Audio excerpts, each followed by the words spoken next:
Let's start building a website where most people start. At their Gmail account, you type in sites.google, and this is what you see. As you can see, I've put together some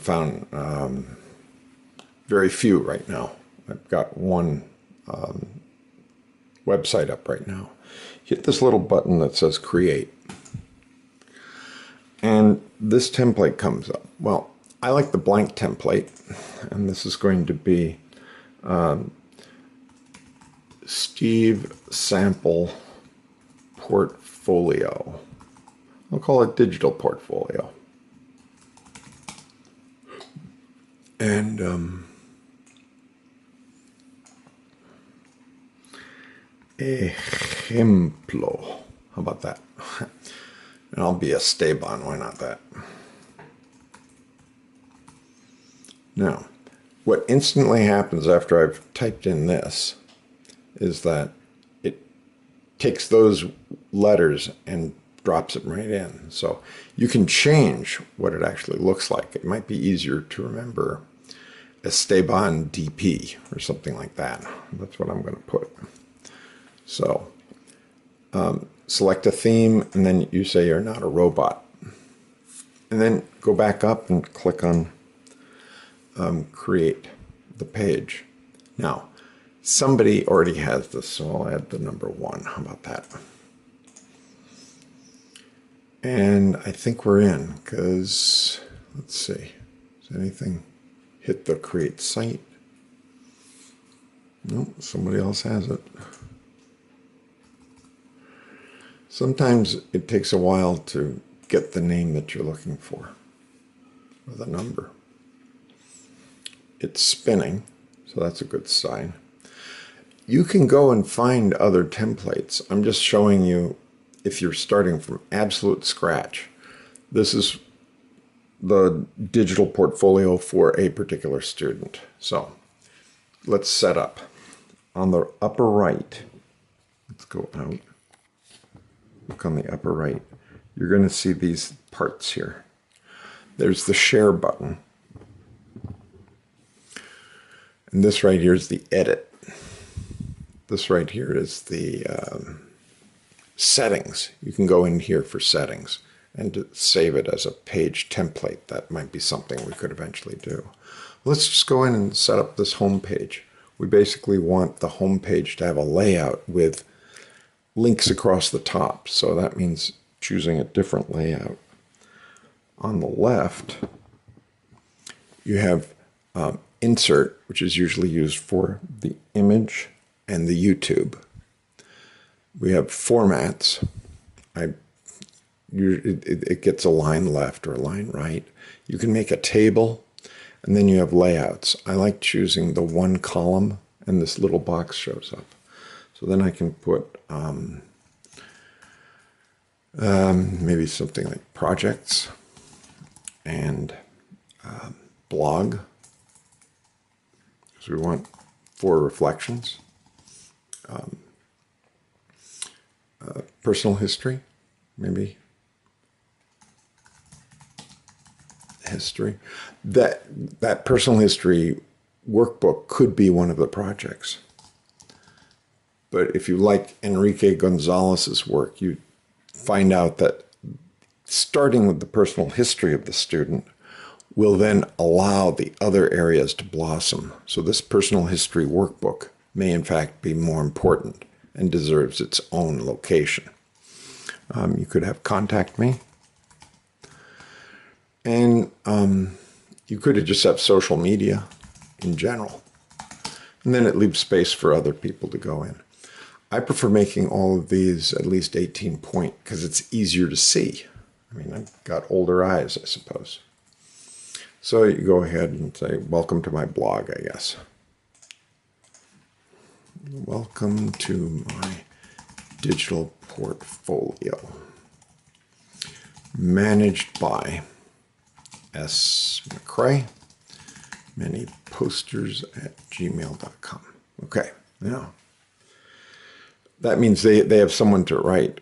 If you have suggestions for my portfolio, DP, please contact me. And then you have the student email goes here. And then it's also nice if we can just, I like having these bold-faced because then it's easier to actually see it. So we're going to be making, let's see, creating a page, which we're going to contact me. Then we want the social media list for the student. My social media, maybe something like that. And eventually you'll see that these get created over here on the side. And say, my reflections, create a new page, blog. Each one of these actions is editable later. You can change how you do this. But what I'm showing you is what I'm proposing. Somebody comes in, either a motivated outside consultant or someone who can be either hired or cajoled or persuaded to be the student advisor. Personal history workbook, why not? And maybe under that one we could have a link to where we got the form. So far it's taken 6 minutes to get this far. And then there's little glitches like the Wi-Fi is not strong on this particular computer. Then you hit cancel. This is taking too long. Okay. So we're just giving the basic structure here. You hit save. Sometimes I like to hit save every 2-3 minutes. Copy all this, put it on the bottom. Because as this gets larger, you'll want to be able to have the links top and bottom. Oh, personal history. Should we create that again? Yeah, it didn't create. All right. Create new page, personal history. It's your workbook. There it goes, create page. Let's hope this goes more quickly. Great. And then I can just copy that one and paste it on top of this one here. Good. Now, I want to highlight all of these because I want to put them as similar links on every page. So I'm going to go to the social media, set it up the same way, open the pencil, come over, change the layout to one column, drop in this, and we can type Facebook, Instagram, Twitter, and then you put return at the bottom so that people have or these could be the return buttons. That's true, you don't have to put return.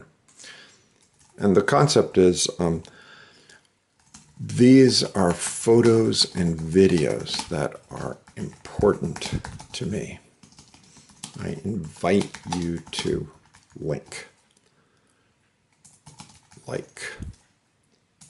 subscribe, and comment on these images. Something like that. Some sort of welcome message, I think, would be good. And then, of course, YouTube. So those three, what I'm building here is just the structure. And then the student would come along and populate it.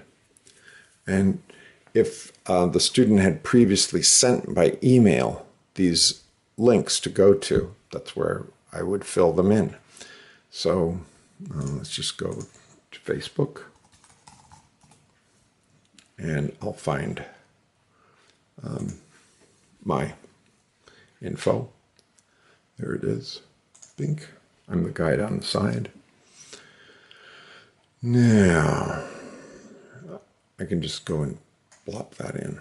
I think it's more effective to have not just links, but also images. So one of the easiest ways to get images is to have a Macintosh, because I can get this as an image by going Command Shift. It's a Command Shift. What's the name of it?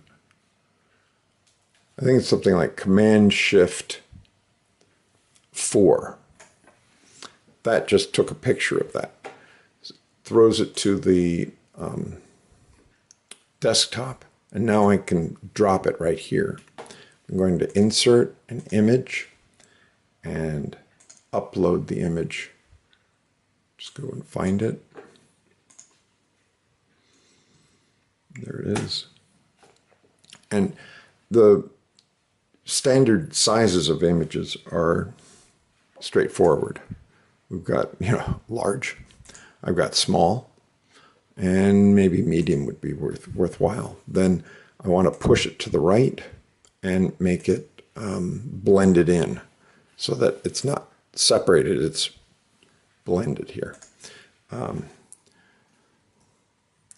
You are invited to see my photo albums. Maybe something like that. Now, that right there could have, I think they have something like that in, see the photos here? I think that is the photo list. And I'm not sure if you have to be a friend. I'm not sure how open I have been with my photos. But if the account is open to anybody, they'll be able to see that. Then I've got an Instagram account, instagram.com/manyposters. I think it's helpful to spell out what the address is, like Facebook, the guide on the side, because that right there allows the person to visit without having to click. They could go to their own Facebook. They could go to their own Instagram. And while they're on their phone, just type that in. So that set that up. As far as blog goes, I think the easiest thing with blog is that I'm making this for another student, a student, right? Your blog address goes here, right? So going back to layout, one column, getting both of those. I better save this. I'll go back to the home, get those long lines there, capture. Go back to blog, open it up again, and paste. There we go. Now I'm going to save that. Remember, the student is going to have access to this. So we can ask the student to create whatever is necessary. If you find something positive to share with me, a comment, a suggestion, an additional video that I should see, please contact me. So put a message out there that's positive. Again, layout, one column, paste, paste. Now that I've done this skin, you could call it, this template, I'm able to go now to layout, one column, paste, paste, personal history workbook. I'm able to call this up as a template for future student video. I don't have to type all of this for each student. This will be something that we can use as a template. So personal history workbook and my resources. My resources. The concept here is to explain why we use the personal history workbook and to encourage others to use this useful procedure, which is basically, here's how we entice someone to go into their sit down and talk with grandparents. And what I'm doing is I'm adding a link. It says open this link in a new window. Anytime I add an outside link, I'm wanting to have an outside, it's going to leave, not take me, but leave and open up a separate window. I think that's important. 15 minutes, and we basically have gone from, here's home. That's what home looks like. There's the blog. There's the contact me. This is the social media, personal history workbook. And now we just have to do projects. Okay, so we grab this, grab our links, go to projects, open up, and we're going to do the layout, one column. Boom. And project 1, project 2. This might be the simplest way not to segregate it into years. They could just be, these are all my projects that I did. This is the format I'm going to use with some of my students who are in credit recovery and don't have a lot of artifacts to share. So let's focus them all on some projects that they found interesting. And I suppose you might have something that was also in here. What if we had something that said resume? Could add a resume. And we could say essay about my future. Could, these are just possible links. I'm going to put those in as possible. I think they are elements that a typical high school student would like to have. We could also, get them thinking about other countries. That's called a CV in other countries. And so then we just create the new page, resume CV, okay? And this would be, because anytime you're making a link, you're always doing these clicks. It takes 4 clicks. You first have to go up to the link. After you've highlighted it, go to the link. It shows this. You have to choose. This is the second link.